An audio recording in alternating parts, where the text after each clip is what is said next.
আমার চেহারাটা আপনাদের অনেকের কাছে নতুন, কিন্তু আপনাদের পকেটে আমি অনেক পুরান বাবা, অনেক পুরান।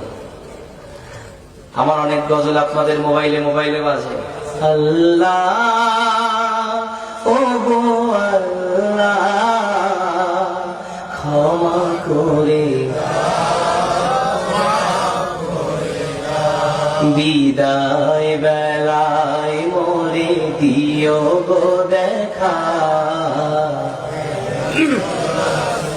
ডেকে লো রাসূলুল্লাহ রওজা হে রাসূল তোমায় ভালোবাসি অন্তরে শুধুই মুখে না।